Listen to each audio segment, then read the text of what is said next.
प्रबोधनी एकादशी महात्म्य। कार्तिक मास के शुक्ल पक्ष की एकादशी। ब्रह्मा जी बोले कि हे मुनिश्रेष्ठ, अब आप पापों को नष्ट करने वाली तथा पुण्य और मुक्ति की देने वाली प्रबोधनी एकादशी का महात्मा सुनिए। भागीरथी गंगा मनुष्य को तब ही तक फल देती हैं जब तक कि कार्तिक मास की प्रबोधनी एकादशी नहीं आती। तीर्थ, नदी, समुद्र आदि भी तभी तक फल देते हैं जब तक प्रबोधनी एकादशी नहीं आती।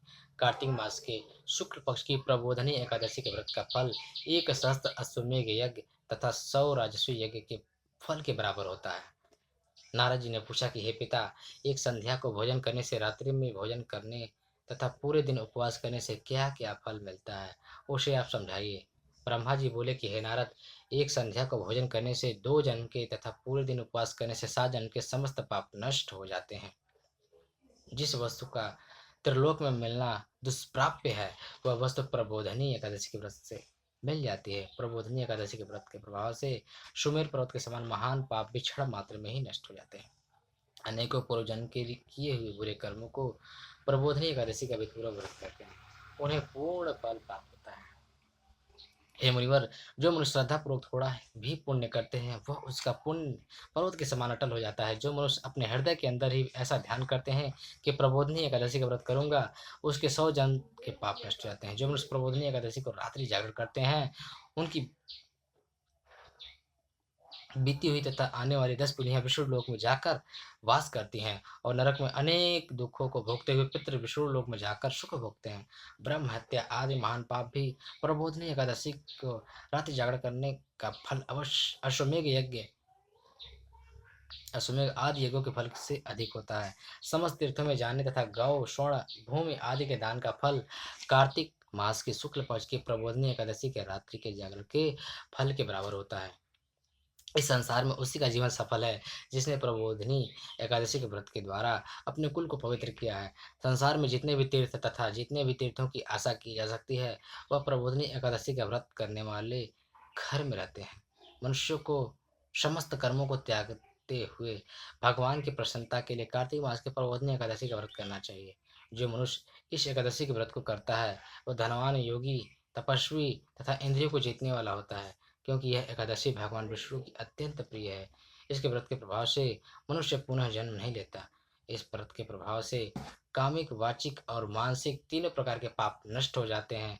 इस एकादशी के दिन जो मनुष्य भगवान की प्राप्ति के लिए दान, तप, होम, यज्ञ आदि करते हैं, उन्हें अच्छे पुण्य मिलता है। प्रबोधनी एकादशी के दिन भगवान की पूजा करने से बाल, यौवन और वृद्ध अवस्था के समस्त पाप नष्ट हो जाते हैं। इस एकादशी की रात्रि को जागरण करने का फल सूर्य ग्रहण के समान स्नान करने के फल से सहस्त्र गुना अधिक होता है। मनुष्य जन्म से लेकर जो पुण्य करता है, यह पुण्य प्रबोधनी एकादशी के व्रत के पुण्य के सामने व्यर्थ है। जो मनुष्य प्रबोधनी एकादशी का व्रत नहीं करते, उनके समस्त पुण्य व्यर्थ हैं। इसलिए हे नारद, तुमको भी विधिपूर्वक विष्णु भगवान की पूजा करनी चाहिए। जो मनुष्य कार्तिक मास में धर्म प्राण होकर अन्य व्यक्तियों का अन्न नहीं खाते, उन्हें चांद्रायण व्रत का फल मिलता है। कार्तिक मास में भगवान दान आदि से उतने प्रसन्न नहीं होते जितने कि शास्त्रों की कथा सुनने से प्रसन्न होते हैं। कार्तिक मास में जो मनुष्य भगवान की कथा को थोड़ा बहुत पढ़ते हैं या सुनते हैं, उन्हें 100 गौ के दान का फल मिलता है। जो मनुष्य अपने कल्याण के लिए विष्णु भगवान की कथा सुनते हैं, वे अपने कुटुंब का उद्धार करके 1 सहस्त्र गौदान का फल पाते हैं। जो मनुष्य प्रबोधनी एकादशी के दिन विष्णु की कथा सुनते हैं, उन्हें 7 द्वीपों के दान का फल मिलता है। जो विष्णु की भक्ति पूर्वक कथा सुनते हैं और कथा कहने वाले ब्राह्मण की यथोचित पूजा करते हैं तथा उसे संतुष्ट करते हैं, वे उत्तम लोक को जाते हैं। इस पर नारद जी बोले कि हे ब्रह्मा जी, अब आप एकादशी के व्रत का विधान कहिए और कैसा व्रत करने से कौन सा पुण्य मिलता है, वह भी समझाइए। ब्रह्मा जी बोले कि हे नारद, इस एकादशी के दिन मनुष्य को ब्रह्म मुहूर्त में उठना चाहिए और नदी, तालाब को आदि पर स्नान करके व्रत का नियम ग्रहण करना चाहिए। उसमें भगवान से विनय करनी चाहिए कि हे भगवान, आज मैं निराहार रहूंगा और दूसरे दिन भोजन करूंगा, इसलिए आप मेरी रक्षा करें। इस प्रकार विनय करके भगवान की पूजा करनी चाहिए और व्रत प्रारंभ करना चाहिए। उस रात्रि को भगवान के समीप गीत, नृत्य, बाजे तथा कथा कीर्तन से समय व्यतीत करना चाहिए। प्रबोधिनी एकादशी के दिन कृपणता को त्याग कर बहुत से पुष्प, अगरबत्ती, धूप आदि से भगवान की आराधना करनी चाहिए। शंख के जल से भगवान को अर्घ्य देना चाहिए। इसका फल तीर्थदान आदि से करोड़ गुना अधिक होता है। जो मनुष्य अगस्त पुष्प से भगवान की पूजा करते हैं उनके सामने इंद्र भी हाथ जोड़ते हैं। कार्तिक मास में जो बिल्व पत्र से भगवान की पूजा करते हैं उन्हें अंत में मुक्ति मिलती है। कार्तिक में जो मनुष्य तुलसी जी से भगवान की पूजा करते हैं उसके 10,000 जन्म के समस्त पाप नष्ट होते हैं। जो मनुष्य इस नाम में श्री तुलसी जी के दर्शन करते हैं या छूते हैं या ध्यान करते हैं अथवा कीर्तन करते हैं या रोपण अथवा सेवा करते हैं वे सहस्त्र कोटि युग तक भगवान के घर में रहते हैं। जो मनुष्य तुलसी का पेड़ लगाते हैं उनके कुटुंब में जो पैदा होता है वे प्रलय के अंत तक विष्णु लोक में रहते हैं। जो भगवान की कदम्ब पुष्प से पूजा करते हैं वे यमराज के दुखों को नहीं पाते। समस्त मनोवांछाओं की पूजा करने वाले भगवान कदम्ब पुष्प को देखकर अत्यंत प्रसन्न होते हैं। यदि उनकी कदम पुष्प से पूजा की जाए तो फिर बात ही क्या है। जो गुलाब के पुष्प से भगवान की पूजा करते हैं उन्हें मुक्ति मिलती है। जो मनुष्य बकुल और अशोक के फूल से भगवान की पूजा करते हैं वे अनंत काल तक शोक से रहित हो जाते हैं। जो मनुष्य विष्णु भगवान की सफेद और लाल कनेर के फूलों से पूजा करते हैं उन पर भगवान अत्यंत प्रसन्न होते हैं।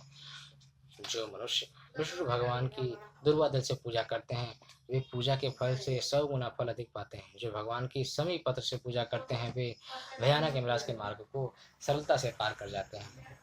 जो मनुष्य पुष्प से भगवान विष्णु की पूजा करते हैं वे आवागमन के चक्र से छूट जाते हैं। जो मनुष्य स्वर्ण का बना हुआ केतकी पुष्प भगवान पर चढ़ाते हैं उनके करोड़ों जन्म के पाप नष्ट जाते हैं।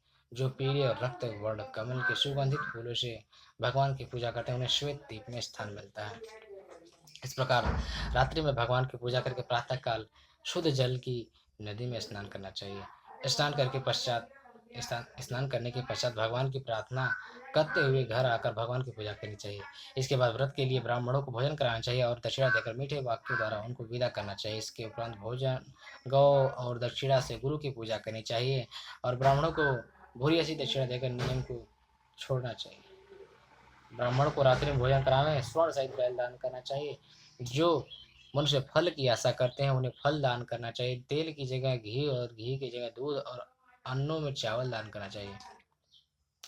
जो मनुष्य इस व्रत में भूमि सहन करते हैं उन्हें सब वस्तुओं सहित सैया दान करना चाहिए। जो मौन धारण करते हैं उन्हें स्वर्ण सहित तिल दान करना चाहिए। जो मनुष्य कार्तिक मास में उपाहान धारण नहीं करते उन्हें उपाहान दान करना चाहिए। जो इस मास में नमक त्यागते हैं उन्हें शक्कर दान करना चाहिए। जो मनुष्य नित्य प्रति देव मंदिरों में दीप जलाते हैं वे उन्हें स्वर्ण या तांबे के दीप को घी तथा बत्ती सहित दान करना चाहिए। जो मनुष्य चातुर्मास व्रत में किसी वस्तु को त्याग देते हैं उन्हें उस दिन से पुनः ग्रहण करनी चाहिए। जो मनुष्य प्रबोधनी एकादशी के दिन विधिपूर्वक व्रत करते उन्हें अनंत सुख मिलता है और अंत में स्वर्ग को जाते हैं।